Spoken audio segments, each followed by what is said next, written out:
MKULTRA and the False Memory Syndrome Foundation.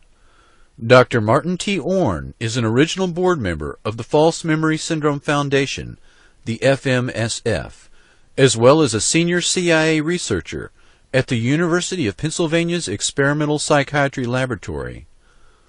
The FMSF was created to deny the existence of cult mind control and child abuse, and is staffed with psychiatrists connected to the CIA and their mind control experimentation.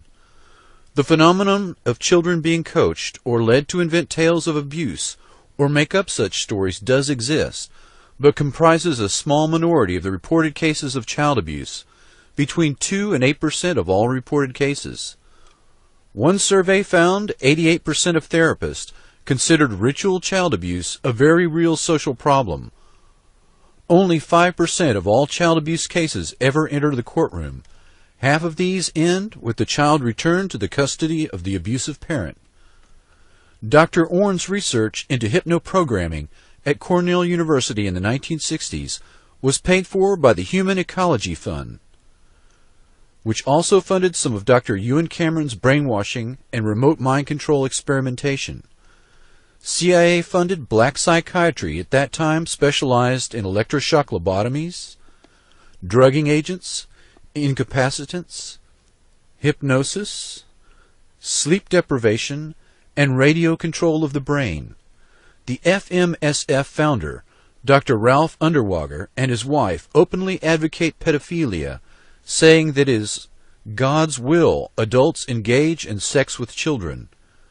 Underwager told a British reporter in 1994, quote, that scientific evidence proved 60% of all women molested as children believed the experience was good for them. Dr. Underwager is the world's foremost authority on false memory, but in court is repeatedly revealed as a charlatan. Numerous other members of the FMSF have connections to pedophilia, covert operations, and black psychiatry. Peter and Pamela Frade, executive directors of the FMSF, have been accused of child abuse by their daughter, a professor of psychology at the University of Oregon. The industrial production of FMSF stories in journals, newspapers, and TV have shaped public opinion. The very concept of false memory serves the same purpose as Holocaust denial. The major crimes are obstructed. The accused wears the veil of a martyr, and the victim is reviled. Dr. Douglas Besheroff is director of the American Enterprise Institute and former director of the National Center of Child Abuse and Neglect. He writes articles that attack the victims of abuse and has been caught fabricating statistics when claiming scientific rationale for his claims. In 1986, Besheroff published Unfounded Allegations, A New Child Abuse Problem, and numerous other cover stories to confuse the issue. These individuals are engaged in a psychological warfare operation to cover up reports of the agency's mind control operations.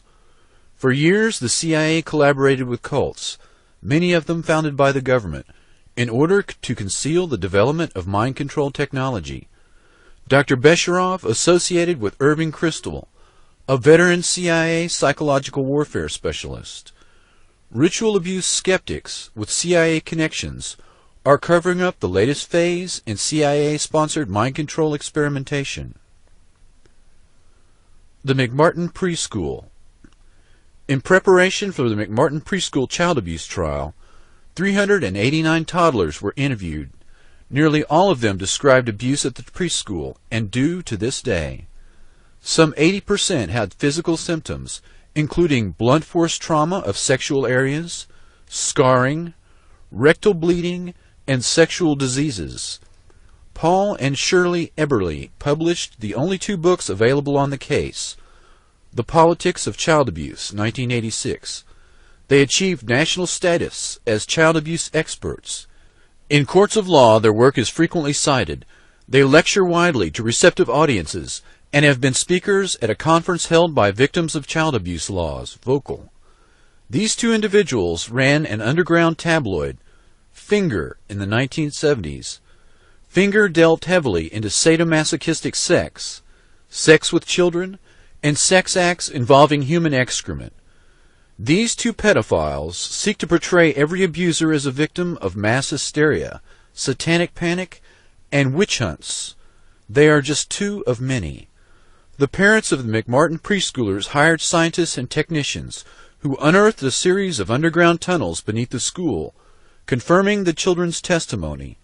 The longest tunnel was 45 feet long and 6 feet below the school, with a 9-foot chamber spoken of by the children. Another branch led to the triplex next door, surfacing beneath a rollaway bathtub. Forensic tests on thousands of objects found at the site included 200 animal bones.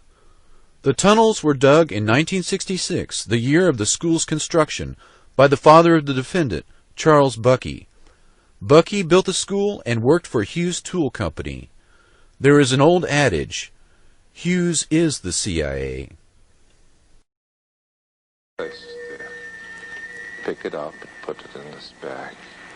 That's right. And next will be a small, harmless snake. Pick it up behind the head. That's right. And put it in here. That's right. All the way, make sure it's in. That's right. And now there'll be a large snake, which you'll pick up behind the head. Behind the head. Quickly. Quickly.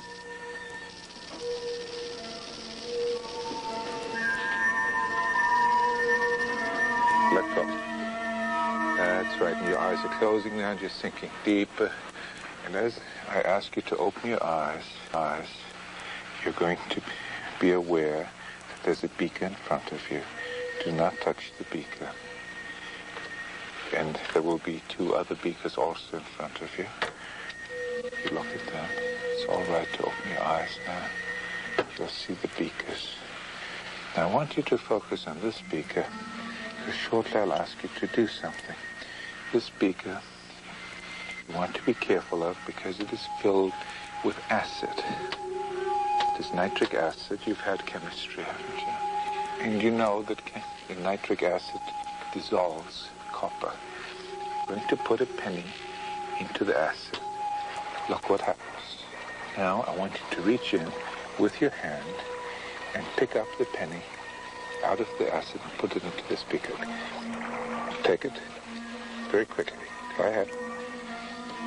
Put it in there. That's right. Just put your whole hand and close your eyes. Nothing else at all. Nothing else at all. Only my voice. Nothing else at all. That's right. That's right. All right. Now I want you to put your hand in this beaker. That's right. Only my voice. Nothing else at all. That's right.